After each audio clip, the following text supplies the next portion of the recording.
What's going on YouTube channel? Stars down again, y'all. Go hard. Go home channel. All right, we got this guy here today. He's going to tell us a little bit about how women are making society polygamous. Okay. He's some kind of doctor. Don't know his name yet. He's got the channel called Sci Hacks. Check that out. Before we get into that, y'all hit like, subscribe, share. Hey, thank y'all very much for all the subscribers I'm getting. Really coming in real hard. Hopefully I can keep this going for y'all because it's a lot of attention. But keep dropping the comments. Let me know what y'all want to see and send the videos and stuff that you think I should comment on and that kind of stuff. We're just going to keep going. Don't do the cash apps. Don't do the money thing.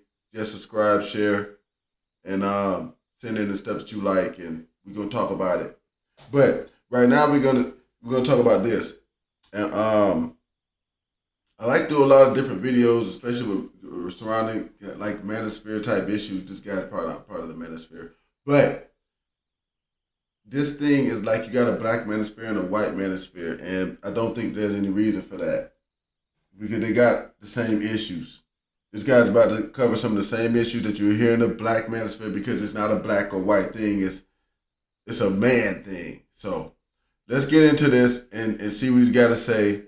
And I'm going to do a little critiquing along the way. Let's roll. Now, this is obviously a very provocative title, but that doesn't necessarily mean that it isn't true. And I hope to back it up with some evidence and arguments in this episode. I will say at the outset that I don't think this movement is intentional. That is, I don't think that women are consciously attempting to accomplish this purpose.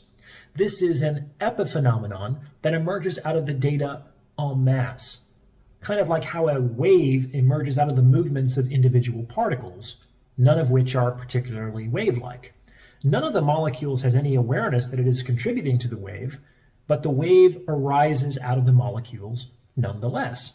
This is the mystery surrounding individuals and populations. The two are obviously connected, but it's impossible to see how unless you take a wide enough vantage.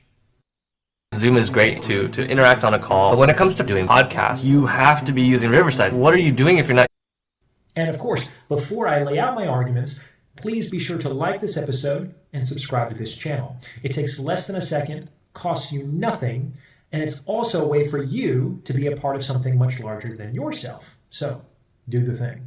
Ditto. Do the same thing here. Let's roll.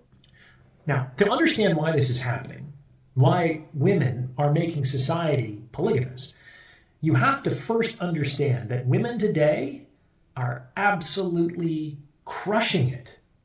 While there was a gender gap that clearly favored men 50 years ago, we now have a gender gap that clearly favors women. And in many domains, the size of this gender gap is larger than the size of the gender gap that we had a half century ago. Okay. Probably for the first time in human history, in most Western societies, childless women under 30 are earning more than childless men under 30. Women are graduating from high school, from college, from postgraduate institutions at a significantly higher rate than men. In fact, at a nearly 2-to-1 ratio. They are doing very well. So, hooray, women. That said, all this success does come with an unintended consequence with respect to the dating market. And before the women complain, well, who cares about dating?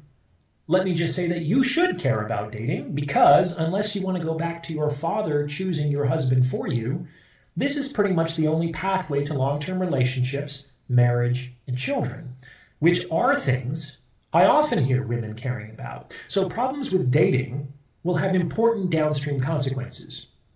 So what is the unintended consequence? In order to understand it, you first have to appreciate that women tend to date hypergamously.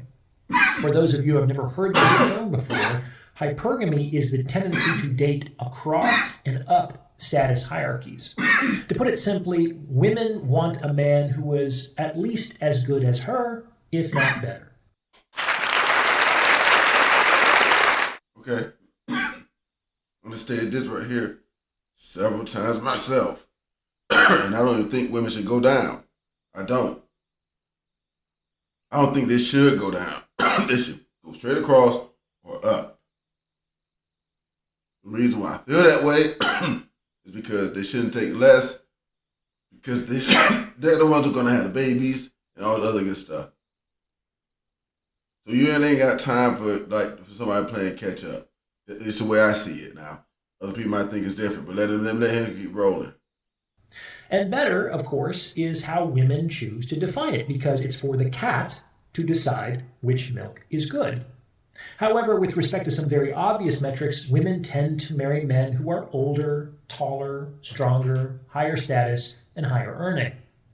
And here's the rub. If women are outperforming most men, and women continue to date hypergamously, then voila. You have an increasingly shrinking pool of men that the majority of women would even consider as candidates for dating and mating. And that's bad for women, because fewer eligible men significantly increases the intra-sex competition for a dwindling pool of potential mates. And it's also bad for most men, because most men are just flat out being disqualified from the sexual marketplace.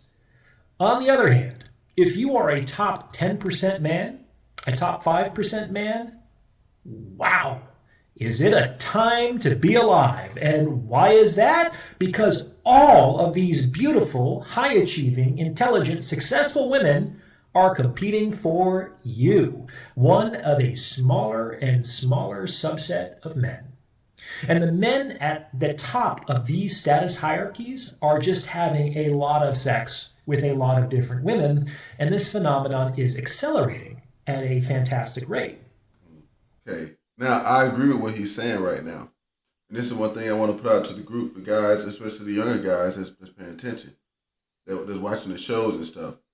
This is the reason why I'm always talking about becoming the highest form of you possible, because you're going to get to this stage. It happens around 40. Just why you kept hearing Kevin Samuels talking. People that watch the Kevin Samuels show, he kept talking about the age of 40. Right around there, things started changing, y'all. If you notice that most of these guys is manifesting stuff that's speaking to the older guys, but just because they can see what's going on. Young guys really can't understand it, but they can see what's going on, and I can see it. And I would tell any young guy right now, you need your own business. You need your own money. You need to be the boss wherever you at. Or if you're going to be in your job, you need to be the boss of your job by the time you're 40. That just does something with women. But let's go.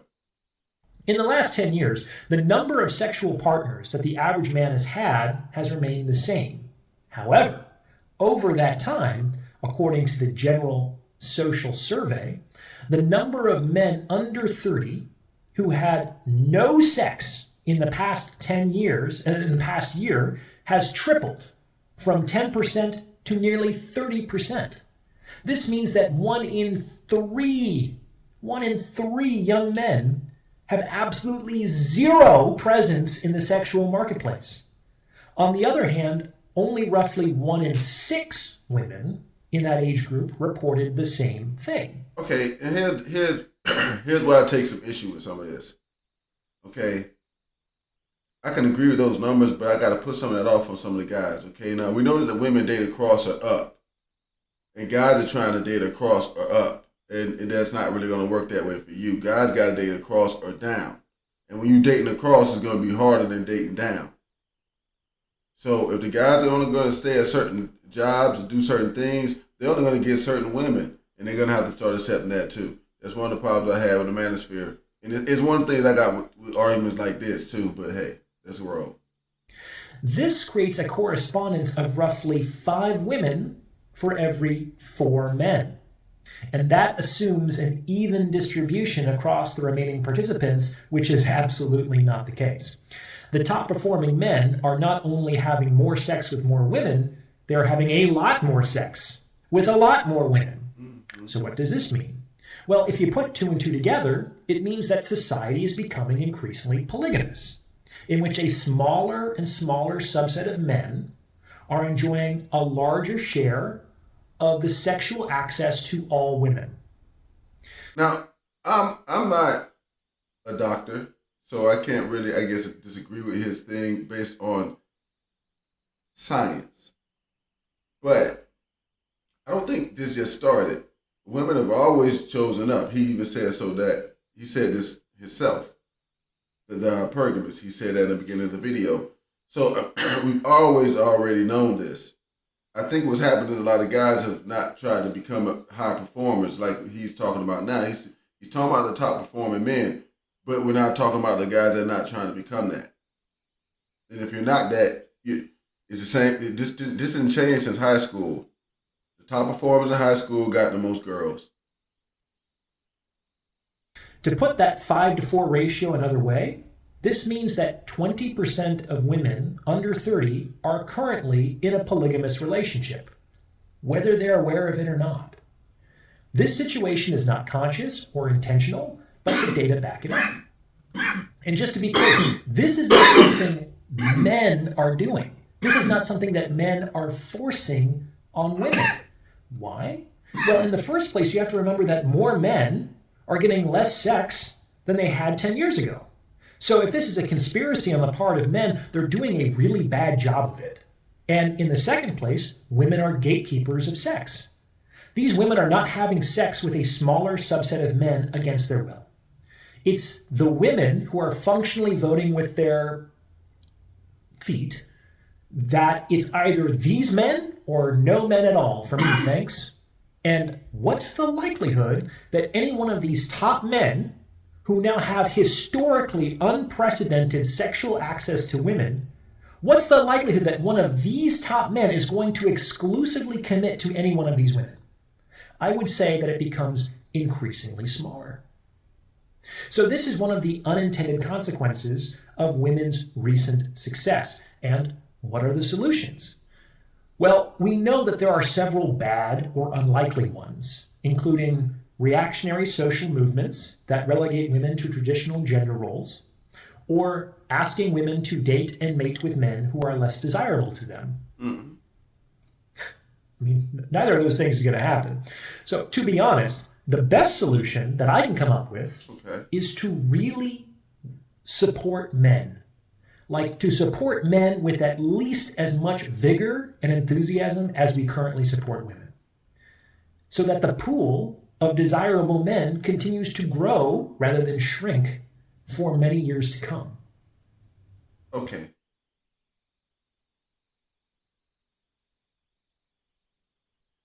He gave us some facts and some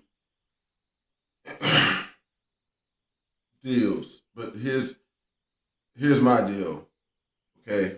My solution, okay? If you're a man, go become the best man that you could be. Get the most money that you can get the biggest job, the best. If you're going to do jobs, if you're going to be blue collar, that's fine. You need to be the manager, the top manager.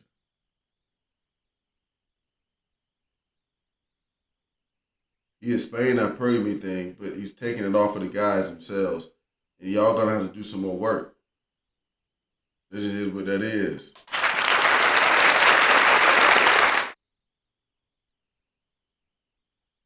If you don't want to do the work, then you have to date down. They're my two solutions. Okay, you either come up to the top and get what you want, or you're going to have to date down. That's telling you the guy's point of view. That's what the guys are going to have to do. That's how you're going to solve that problem, because this issue, they're acting like it's something new. And everybody doing all these studies and all the other good. This ain't new. This is nothing new. This shit been going on ever since the sun been coming up and going down. Since the great turtle climbed out of the sea with the planet on his back, with the world on his back. Since then, since ancient times, it's been this way. The king always had more women, and it's always going to be that way. So I'm saying you don't have to be a king by blood no more. You can be a king by status. So if you're a guy, you watching this, and you want to solve this problem, I would increase status.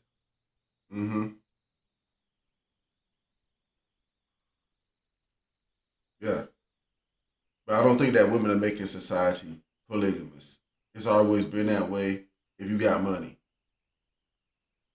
if you got money. I said that in my video. What she really said was when women say cheating is a rich man's sport. What they really saying is that they do it with rich men.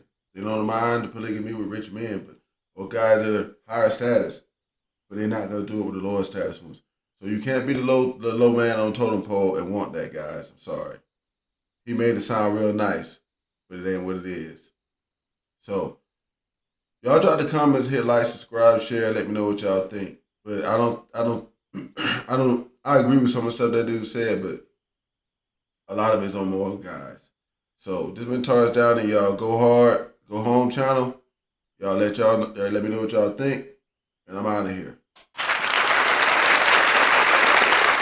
Peace.